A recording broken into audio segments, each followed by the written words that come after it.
அளவுக்கு அதிகமான திறமைக்கு ஆசைப்படக்கூடாது. என்றைக்குமே நம்முடைய திறமை எளிமையாக இருக்கணும். ஏன்னா அளவுக்கு அதிகமான திறமை அழிவை தான் உண்டு பண்ணும்.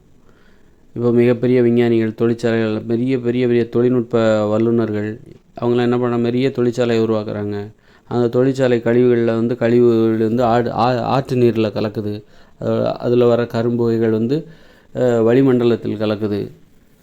இதெல்லாம் எப்படி இந்த தொழிற்சாலையெல்லாம் உருவாக்குறாங்க? அளவுக்கு அதிகமான திறமை, அளவுக்கு அதிகமான திறமை மீது உள்ள மோகம். அளவுக்கு அதிகமான திறமை தான் இந்த மாதிரியான சீர்கேடுகளுக்கு காரணம். அளவுக்கு அதிகமான திறமையினால்தான் அணு உலைகள் அமைக்கப்படுவதற்கு காரணம். அதனால் இதெல்லாம் தெரியாத எளியவர்களாக வாழ்ந்துட்டு போயிடலாம். அப்போ தான் பாதுகாப்பு. எளியவர்களாக, எளிமையானவர்களாக, அவர்களுக்கு வாழ மட்டும்தான் தெரியும். அதாவது மகிழ்ச்சியாக வாழ மட்டும்தான் தெரியும். ஆடுவாங்க, பாடுவாங்க, சந்தோஷமாக இருப்பாங்க, விவசாயம் பண்ணுவாங்க, ஒரு டெய்லி 1 மணி நேரம் விளையாடுவாங்க, விளையாடாமல் இருக்க மாட்டாங்க கண்டிப்பாக. அப்புறம் வீட்டில் குடும்பத்தோடு நேரம் செலவழிப்பாங்க, முதியோர்களை கவனிச்சுப்பாங்க, காதல், அன்பு, குழந்தைகளிடம் அன்பாக இருப்பது, வாரம் ஒரு முறை வேட்டையாடுவது, அப்படி அந்த மாதிரி அவர்களுக்கு அதை தவிர வேறு ஒன்றும் தெரியாது. ஆனால் அவர்களிடம் மூட நம்பிக்கை இல்லை.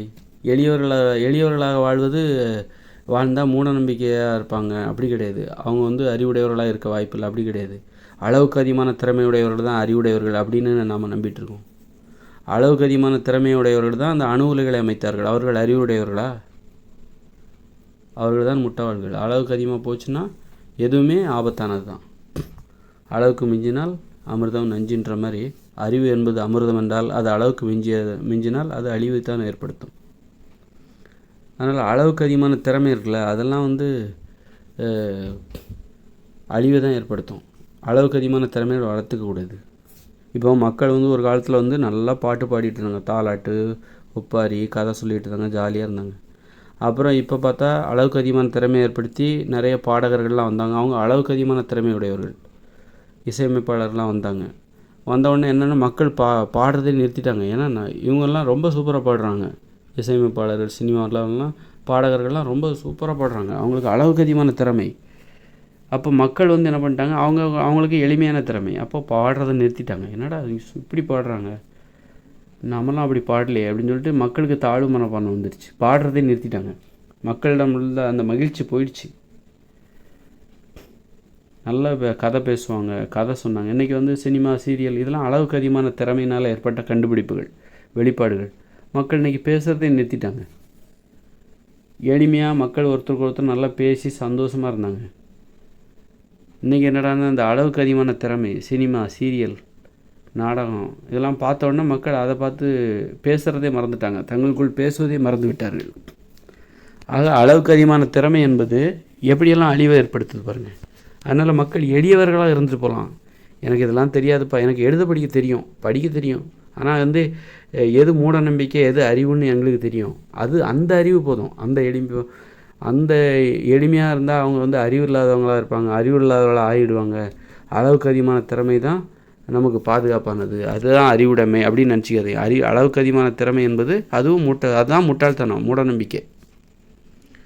இப்போ அணு உலைகளை அமைக்கின்ற, அந்த அணு ஆயுதங்களை குவிக்கின்ற அந்த விஞ்ஞானிகளுடைய செயல் எப்படி அறிவுடைமையாக இருக்க முடியும்? இப்போ அணு ஆயுதங்களை வச்சுக்கிட்டு அல்லது ஆயுதங்களை வச்சுக்கிட்டு ஏவுகணைகளை வச்சு சண்டை போடுறாங்களே அந்த இராணுவ வீரர்கள், அந்த நாட்டு தலைவர்கள், சண்டைக்கு தூண்டுகிறார்களே அந்த நாட்டு தலைவர்கள், அவர்களெல்லாம் எப்படி அறிவுடையவர்களாக இருக்க முடியும்? அவர்கள் முட்டாள்கள் தானே. இப்போ உக்ரைன் ரஷ்யாவுக்கு இடையில் போர் நடக்குது. உக்ரைன் ஃபுல்லாக அழிஞ்சு போச்சு. எத்தனை குழந்தைகள், எத்தனை பெற்றோர்கள், எத்தனை மக்கள் செத்து போனாங்க. ரஷ்ய இராணுவ வீரர்கள் எத்தனை பேர் செத்து போனாங்க, ஏராளமானவர்கள். அப்போ அதெல்லாம் அளவுக்கு அதிகமான திறமையினால் ஏற்பட்ட அழிவு. ரஷ்ய வீரர்களே செத்து போனாங்க. சொந்த நாட்டு இராணுவ வீரர்களே பாதுகாக்க முடியல.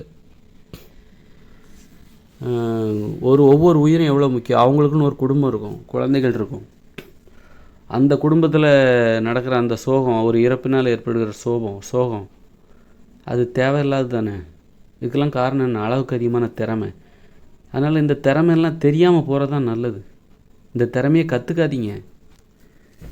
இந்த திறமையை கற்றுக் கொடுக்குற இடம்தான் பள்ளிக்கூடம், கல்லூரி, புத்தகங்கள்.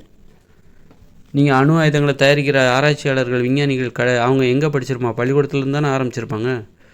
அதான தொடர்ச்சி. அப்புறம் கல்லூரி, அப்புறம் வந்து உயர்நிலைப்பள்ளி, உயர்கல்வி, பல்கலைக்கழகம் அப்படின்னு சொல்லிட்டு ஆராய்ச்சி படிப்பு. கடைசியில் அந்த திறமையை வச்சுக்கிட்டு ஒரு கண்டுபிடிப்பு. அதனால் ஏற்படுறது தான் அந்த அணு உலைகள், அணு ஆயுதங்கள். இன்றைக்கி மோட்டார் வாகனங்கள், அதனால் 10 லட்சம் பேர் சாகுறாங்க மோட்டார் வாகன விபத்துகளால். மோட்டார் வாகனங்களை கண்டுபிடிக்கிறது ஒரு அளவுக்கு அதிகமான திறமை. அந்த திறமையால் என்ன ஆகுது, இங்கே வருஷத்துக்கு 10 லட்சம் பேர் சாகுறாங்க. அவங்களில் ஒருத்தராக நாம் இருந்தால் எப்படி இருக்கும்? நாளைக்கு நாம் கூட இறந்து போகிற வாய்ப்பு இருக்குது. நம்ம வீட்டில் கூட அந்த மாதிரி சாவு நடக்கும். நமக்கு நடக்காதுன்னு எந்த நிச்சயம் முடியாது, யாருக்கு வேணாலும் நடக்கும். இதெல்லாம் என்ன காரணம்? மனித உயிரின் அளவுக்கு அதிகமான திறமை. இதற்கு இந்த மாதிரி திறமையை இதை கற்றுக் கொடுக்கறதுக்கு தான் பள்ளிக்கூடமே இருக்குது. அளவுக்கு அதிகமான திறமைகளை கற்றுக் கொடுக்குற இடம் தான் பள்ளிக்கூடம். இப்போ எளிய திறமைகளை கற்றுக் கொடுக்க பள்ளிக்கூடமே தேவையில்லை. எளிமையான திறமைகளை கற்றுக் கொடுக்க பெற்றோர்களே போதும். அவன் எழுத படிக்க தெரிஞ்சாலே போதும். அதை வந்து வேறு ஒன்றும் தெரியாது. எழுத படிக்க தெரிஞ்சால் போதும், கூட்டல் கழித்தல் தெரிஞ்சால் போதும். இதுதான் எழுத்தறிவு. கூட்டல் கழித்தல் நல்ல சரளமாக எழுத படிக்கிறது. கவிதை எழுத தெரிஞ்சால் போதும்.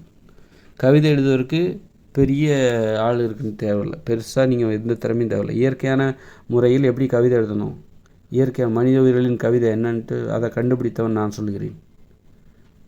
எல்லா மக்களுக்கான கவிதையை கண்டுபிடித்தவன் நான். எளிமையானவர்களுக்கான கண்டுபிடிப்பு அது. அந்த கவிதை கலைகளை கண்டுபிடித்தவன் நான் சொல்கிறேன். ஆக வந்து எளிமையானவர்களாக வாழ்ந்தால் அவர்கள் வந்து முட்டாள்களாக இருப்பார்கள், அறிவில்லாமல் இருப்பார்கள் என்று யாரும் இனிமேல் சொல்ல முடியாது. அதனால் எளியவர்களாக இருக்கிறவர் தான் அறிவுடையவர்கள், யாருக்கும் இடையூறு செய்யாதவர்கள். பிறருக்கு இடையூறு செய்யாமல் வாழ வேண்டுமென்றால் நீங்கள் எளியவர்களாக இருக்க வேண்டும். உங்களுடைய திறமை அளவுக்கு அதிகமாக போச்சுன்னா அதை வெளிப்படுத்தும் போது நிறைய பேருக்கு இடையூறு. உங்களுடைய திறமை அளவுக்கு அதிகமாக போயிடுச்சு அப்படின்னா, அது ஏன் அளவுக்கு அதிகமான திறமையை வளர்த்துக்கிறாங்கன்னா, அளவுக்கு அதிகமான செல்வத்தை சம்பாதிக்கணும், அளவுக்கு அதிகமான பணத்தை சம்பாதிக்கணும், அளவுக்கு அதிகமான புகழை சம்பாதிக்கணும். அதுக்கு தான் அளவுக்கு அதிகமாக திறமையை வளர்த்துக்கிறாங்க. சும்மா யாரும் வளர்த்துக்க மாட்டாங்க. அது எல்லாமே அழிவு தான். பிறரைத்தான் இடையூறு செய்யும் அது. அதனால் வந்து திறமைகள் எளிமையானதாக மாற வேண்டும். அப்போ தான் அது அந்த திறமை மற்றவர்களை இடையூறு செய்யாது. பிறரை இடையூறு செய்யாத அளவுக்கு நம்முடைய திறமை இருக்கணும். இன்னும் சொல்லப்போனால் மக்களுடைய திறமையில் பார்த்திங்கன்னா, ஒருத்தர் ரொம்ப ரொம்ப திறமை அதிகமாக இருக்கார், ஒருத்தர் சாதாரணமாக இருக்கார், இன்னொருத்தர்கிட்ட திறமையே இல்லை, இன்னொருத்தர்கிட்ட சுமாரான திறமை, இன்னொருத்தர்கிட்ட கொஞ்சம் நல்ல திறமை, அதை விட பல மடங்கு திறமை உள்ளவர் ஒருத்தர் இருக்கார். இப்படி இந்த திறமையில் ஏற்றத்தாழ்வு இருக்கிறதுக்கு என்ன காரணம் அப்படின்னா, இந்த வேலை நேரம் வந்து இங்கே பொதுவாக இல்லை. ஒருத்தர் விரும்பினா 8 மணி நேரம் வேலை பார்க்குறாரு, இன்னொருத்தர் பார்த்தா நான் ரிட்டையர்ட் ஆகிட்டேன் அப்படின்னு சொல்லி ரெஸ்ட் எடுக்கிறாரு, இன்னொருத்தர் பார்த்தா 12 மணி நேரம் வேலை பார்க்குறாரு, இன்னொருத்தர் பார்த்தா 18 மணி நேரம் வேலை பார்க்குறாரு. நாம் எத்தனை மணி நேரம் வேலை பார்க்குறோமோ அது அந்த அளவுக்கு தான் நம்முடைய திறமை வந்து வளரும். திறமை வந்து ஒருத்தர் 2 மணி நேரம் தான்ப்பா வேலை பார்ப்பார், ஆனால் அவருக்கு திறமை ரொம்ப அப்படியெல்லாம் இருக்கவே இருக்காது. ஒருத்தரோட திறமை ரொம்ப அதிகமாக இருக்குது அப்படின்னா, ஒருத்தர் அளவுக்கு அதிகமான திறமை அவர்கிட்ட இருக்குன்னா, அவர் அளவுக்கு அதிகமாக நேரம் உழைப்பார் தினமும். தொழில் திறமை தான் இங்கே நான் முக்கியமாக பேசிகிட்ருக்கேன். தொழில் திறமை தான் இங்கே மக்களுக்கு வந்து அளவுக்கு அதிகமான தொழில் திறமைன்னா வந்து நீங்கள் வீட்டில் கூட அன்பு செலுத்துகிற கூட ஒரு திறமை தான், அதை விட்டுரும். தொழில் திறமையை பற்றி தான் பேசுகிறேன். அளவுக்கு அதிகமான தொழில் திறமை ஆபத்தை தான் ஏற்படுத்தும், அழிவை தான் ஏற்படுத்தும். அதனால் அளவுக்கு அதிகமான தொழில் திறமை எப்படி உருவாகுதுன்னா, அளவுக்கு அதிகமான நேரம் உழைக்கிறதுனால தான் உருவாகும். அதனால் எல்லோரும் ஒரே மாதிரியான திறமையோடு இருக்கணும், கொஞ்சம் தான் வித்தியாசம் இருக்கணும். அப்படின்னா எல்லோரும் ஒரே மணி நேரம் உழைக்கணும். 18 மணி நேரம் உழைக்கிறவரோட திறமை அபாரமாக தான் இருக்கும். அவர் இன்னும் நிறைய உழைச்சிக்கிட்டு இருப்பார், நிறைய உற்பத்தி செய்வார். அவருடைய திறமைகளை வச்சுக்கிட்டு நிறைய உற்பத்தி செய்வார். கொஞ்ச நேரம் உழைக்கிறவர், 6 மணி நேரம் மட்டுமே உழைக்கிறவர், அதுக்கு தகுந்த மாதிரி கொஞ்சம் தான் உற்பத்தி செய்வார். அவருடைய திறமையை வச்சு கொஞ்சம் தான் உற்பத்தி செய்வார். உற்பத்தினா என்னென்னாக்கா பொருள் மட்டும் கிடையாது. இப்போ ஒரு எழுத்தாளர் 6 மணி நேரம் மட்டும் எழுதுனா கொஞ்சம் தான் எழுதுவார், அதுக்கு தகுந்த மாதிரி தான். ஒரு எழுத்தாளர் 10 மணி நேரம் எழுதினார்னா அவர் எழுத்துக்களை இன்னும் உற்பத்தி செய்வார், அதிகமான உற்பத்தி அது. ஒரு இசையமைப்பாளர் வந்து 6 மணி நேரம் மட்டுமே இசையமைக்கிறாருன்னு வைங்க, டெய்லி ஒரு 2 பாட்டு இசையமைக்கிறாரு. ஒரு நாளைக்கு அவர் 18 மணி நேரம் இசையமைச்சா டெய்லி 13 பாட்டு இசையமைப்பார். அளவுக்கு அதிகமாக அவர் உழைக்கிறதுனால தான் அளவுக்கு அதிகமான பாட்டுகளை அவர் உற்பத்தி செய்ய முடியுது. அளவுக்கு அதிகமான திறமைக்கு அளவுக்கு அதிகமான உழைப்பு காரணமாக இருக்குது. அதனால் ஒருத்தருக்கு அளவுக்கு அதிகமான புகழ் போய் சேருது. அப்போது எல்லாருக்குமே புகழ் தேவை. புகழ்ச்சி என்பது எல்லாத்துக்கும் தேவை. புகழ்ச்சி தான் மனிதர்களை நல்லது செய்யணும், மற்றவங்களுக்கு நல்லது செய்யணும், மற்றவங்களுக்கு பயனுள்ள வாழ்க்கையை வாழணும் அப்படிங்கிறதுக்கு இந்த புகழ்ச்சி எல்லாத்துக்குமே தேவை. உணவு எப்படி எல்லாத்துக்குமே தேவையோ அதேமாதிரி புகழ்ச்சி எல்லாத்துக்குமே தேவை, பாராட்டு எல்லாத்துக்குமே தேவை. இப்போ என்ன ஆகுது அப்படின்னா, யாராவது ஒருத்தர் அதிகமான புகழ்ச்சி, அளவுக்கு அதிகமான புகழ்ச்சி எடுக்கும்போது நிறைய பேருக்கு அந்த புகழ்ச்சி கிடைக்காம போயிடுது. அவரோட ஒப்பிட்டு மற்றவங்கள என்ன பண்ணுறாங்க, எளிமையானவங்களை என்ன பண்ணுறாங்க, புறக்கணிச்சிடுறாங்க. அவரோட பாட்டை கேடியா எப்படி இருக்குது, நீ என்ன சாதாரணமாக பாடுற, அவரோட இசையை பாரு எப்படி இருக்குது பாரு, உலகமே அவரை திரும்பி பார்க்குது, ஆனால் நீ பாடுறது வியாபாரம் ஆகாதியா, உன்னுடைய திறமெல்லாம் வியாபாரம் ஆகாது, இன்னும் நீ முயற்சி பண்ணு, கடினமாக உழைக்கணும் நீ இன்னும் அப்படின்னு சொல்லுவாங்க, புறக்கணிச்சிருவாங்க. எளிமையானவங்கள புறக்கணிச்சிருவாங்க. அதனால் அப்போ எளிமையானவங்களும் இங்கே மதிக்கப்படணும் அப்படின்னா எல்லாரையும் ஒரே மணி நேரம் உழைக்க செய்யணும். 8 மணி நேரம்னா 8 மணி நேரம், அல்ல 6 மணி நேரம், டெய்லி 6 மணி நேரம் தான் உழைக்கணும் தொழிலில்.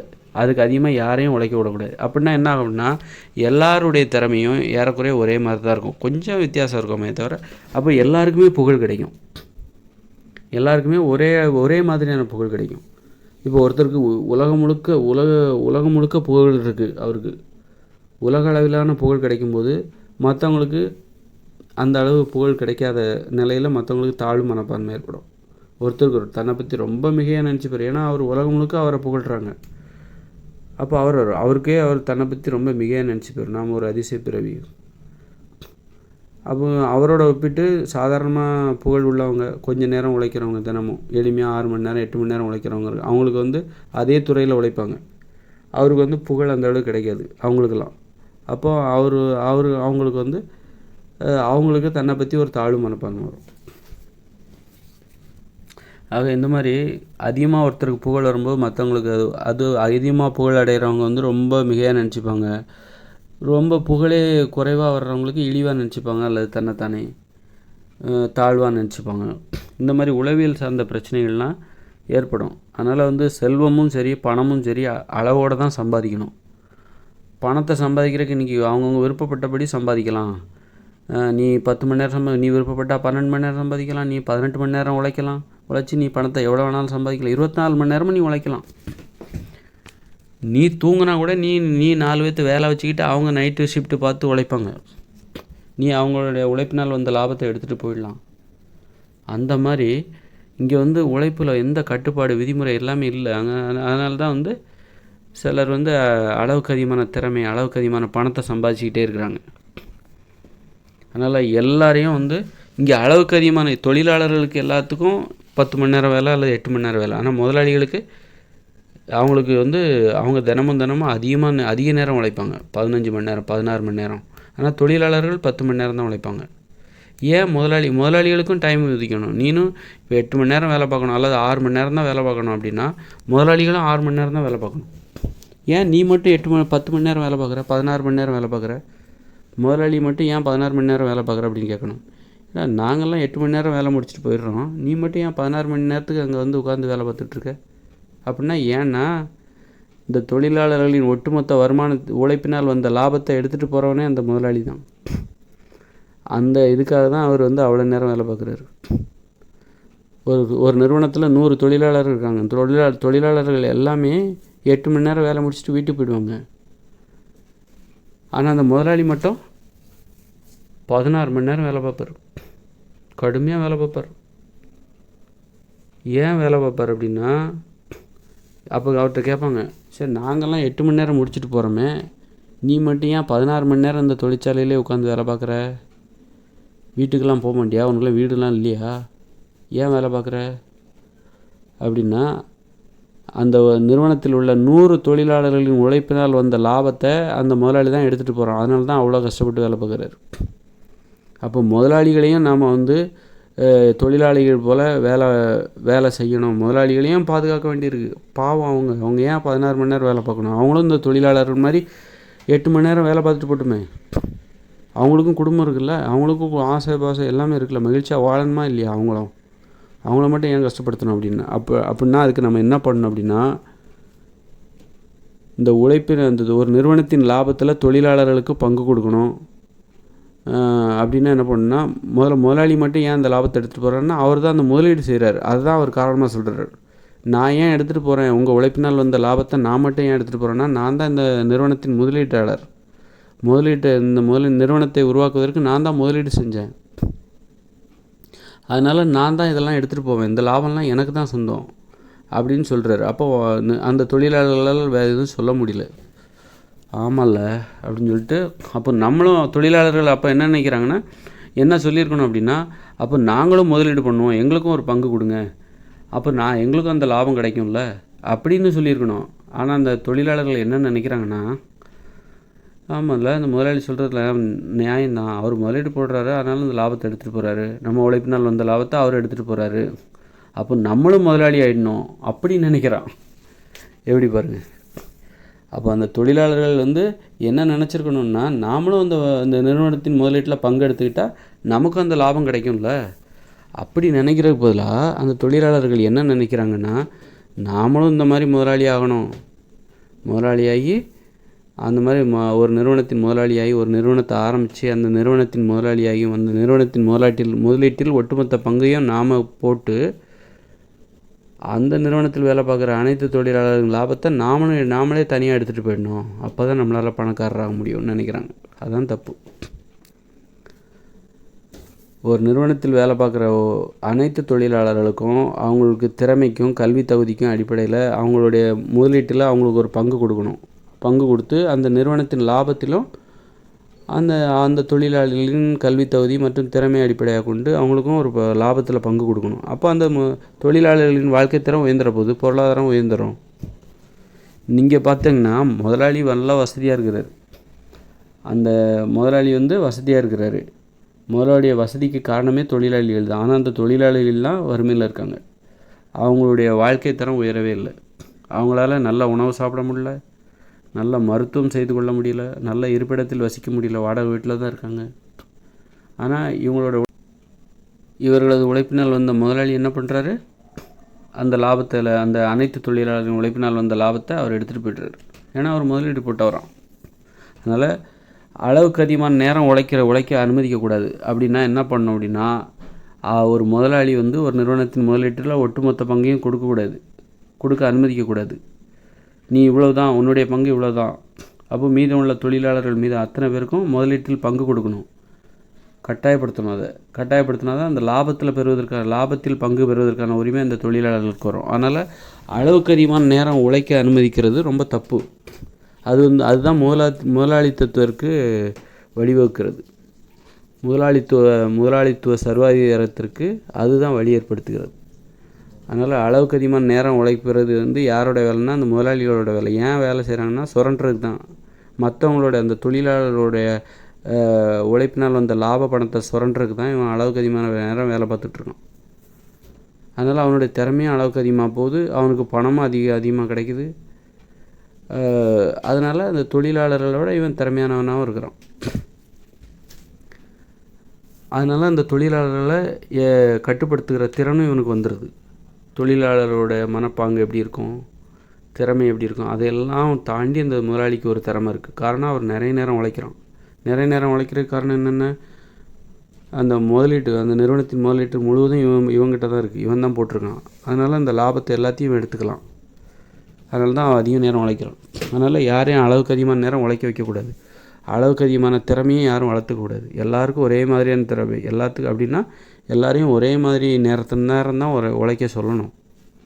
எல்லோரும் 6 மணி நேரம் தான் உழைக்கணும்னா அதுக்கு தகுந்த மாதிரி திறமை குறைஞ்சிரும். அப்போ இந்த உலகம் இன்னும் பாதுகாப்பாக மாறும். இந்த மக்களுடைய திறமை அதிகரிக்க இந்த உலகம் ஆபத்தானதாக மாறிக்கிட்டே இருக்கும். இப்போ 6 மணி நேரம் தான் உழைக்கிறாங்கன்னு வச்சுக்கோங்களேன். 6 மணி நேரம் எல்லாருமே 6 மணி நேரம் தான் உழைக்கிறாங்க. யாருமே 6 மணி நேரத்துக்கு மேலே உழைக்கவே இல்லை அப்படின்னா இந்த உலகத்தில் அவங்களால மிகப்பெரிய தொழில்நுட்பத்தெல்லாம் சாதனையெல்லாம் செய்ய முடியாது. மிகப்பெரிய தொழிற்சாலையெல்லாம் கட்ட முடியாது.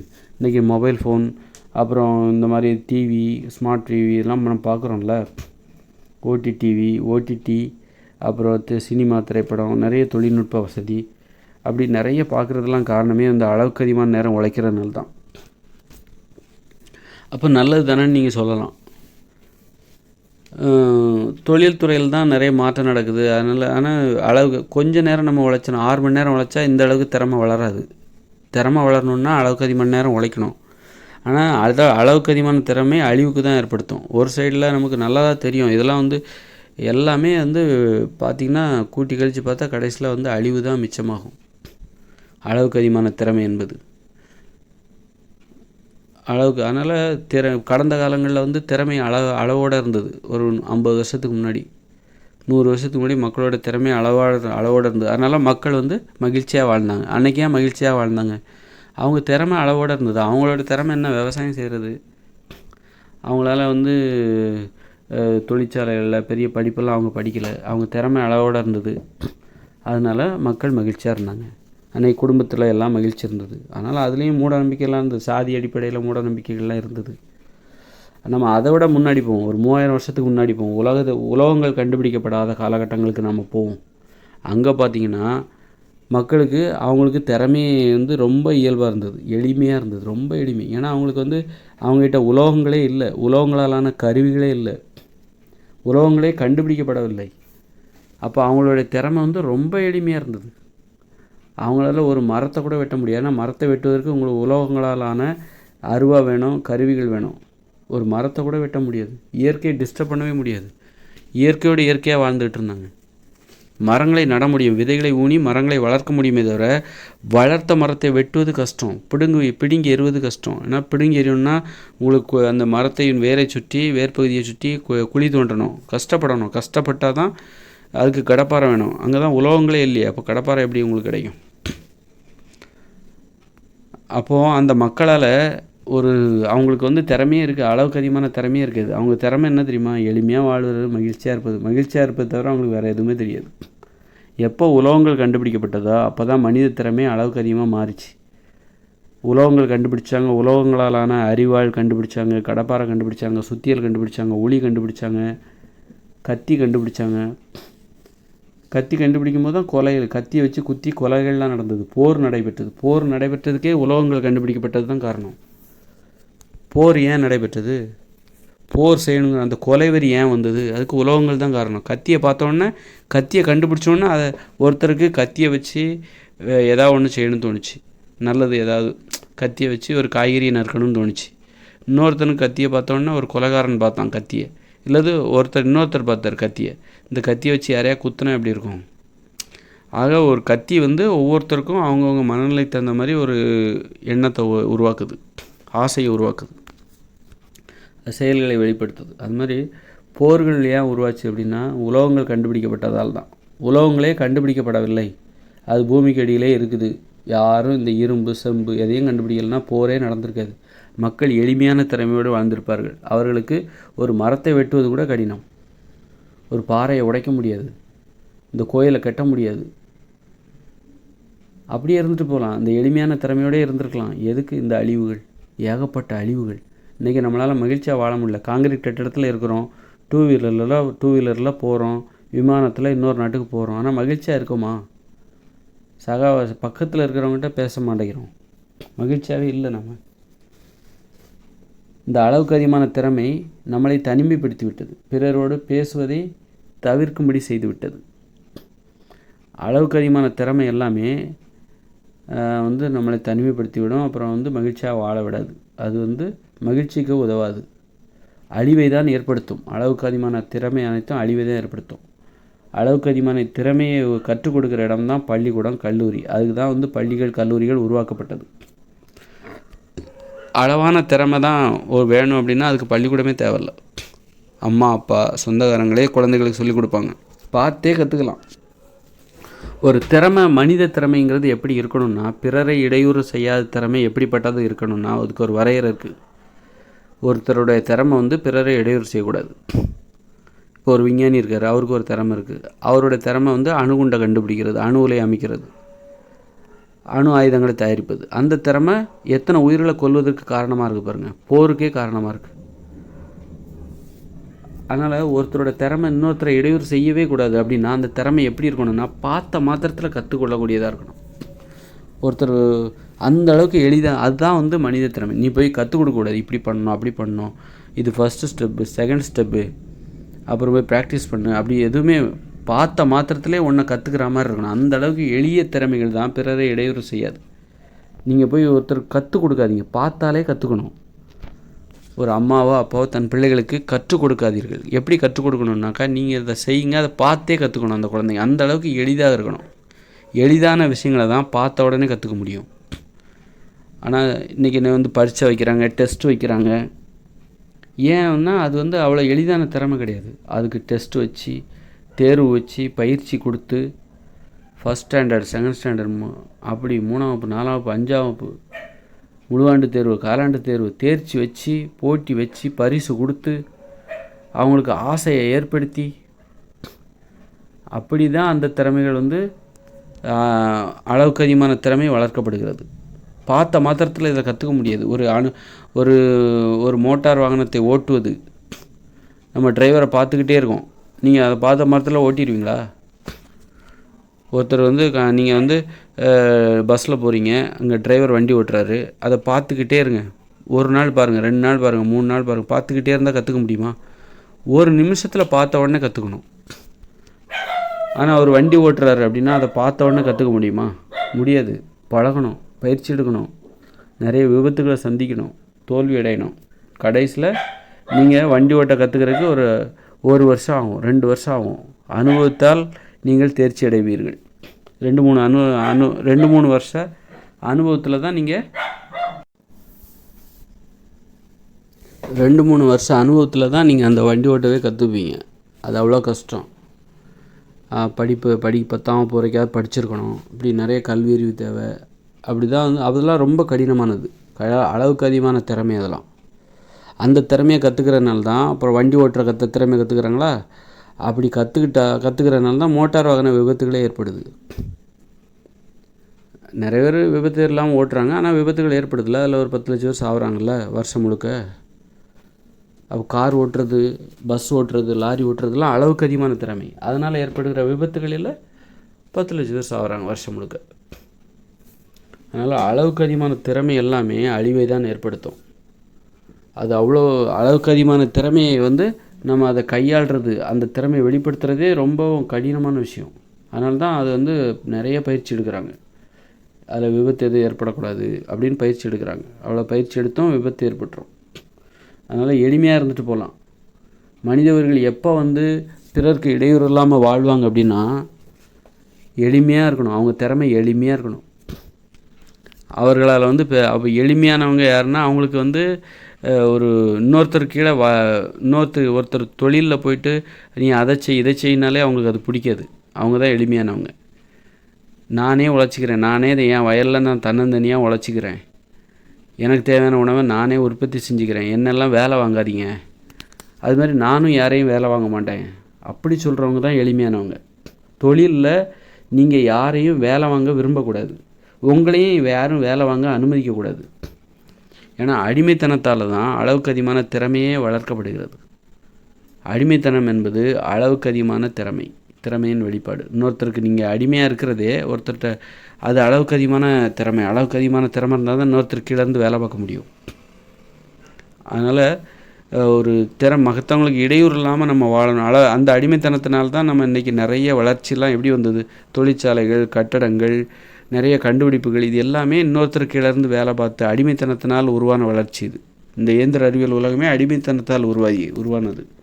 அதனால் ஒரு அளவுக்கு அதிகமான திறமை இல்லாத ஒருத்தர், எளிமையான திறமையின் இலக்கணம் என்னன்னாக்கா, தொழிலில் நீங்கள் இன்னொருத்தர் கீழே வேலை பார்க்கக்கூடாது, உங்களுக்குள்ளேயும் நீங்கள் யாரையும் வச்சுக்கூடாது.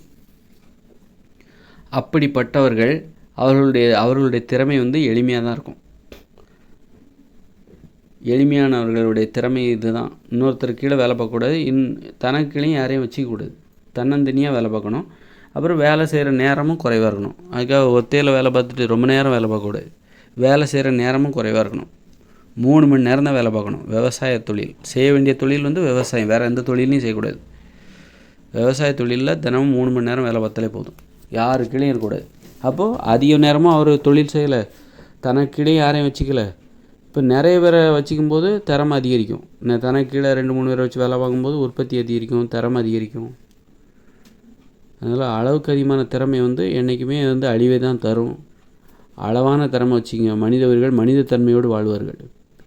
இங்கே இந்த அன்பு அதிகரிக்கணும், பாசமயமாக வேண்டும் இந்த உலகம். மனித வாழ்க்கை என்பது அன்பால் ஆக்கிரமிக்கப்பட வேண்டும். அன்பு, கருணை, இரக்கம் எல்லாமே அதிகமாகணும். அப்படின்னா அளவுக்கு அதிகமான திறமையை வளர்த்துக்காதீங்க. அளவுக்கு அதிகமான திறமை மேலே மோகம் ஏற்படும்போது தான் அந்த போட்டியில் ஆண்கள் அளவுக்கு அதிகமான திறமையை வளர்த்துக்கிட்டாங்க.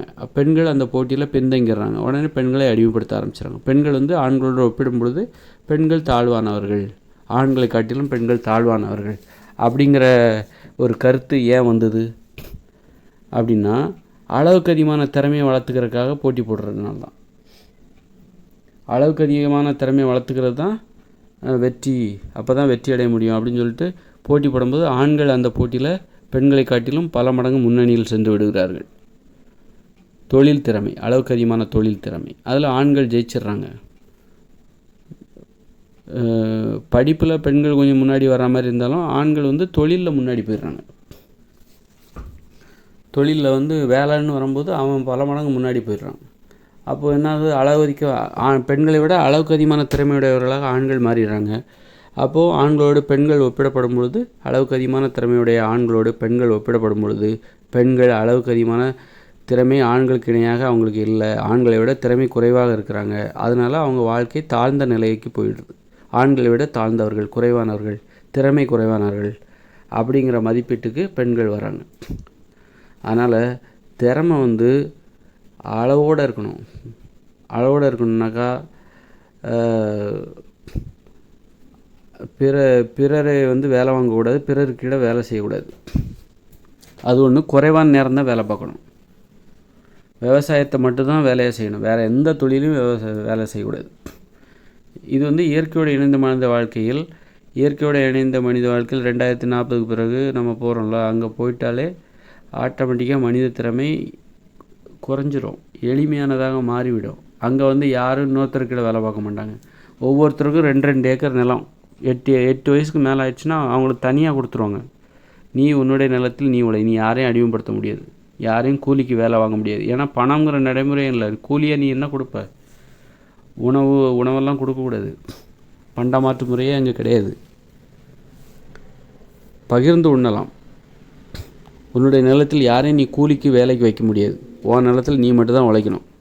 யாரும் இன்னொருத்தர் நிலத்துக்குள்ளே நுழையக்கூடாது. அந்த மாதிரியான கட்டுப்பாடுகள் அங்கே நிலவுகிறது.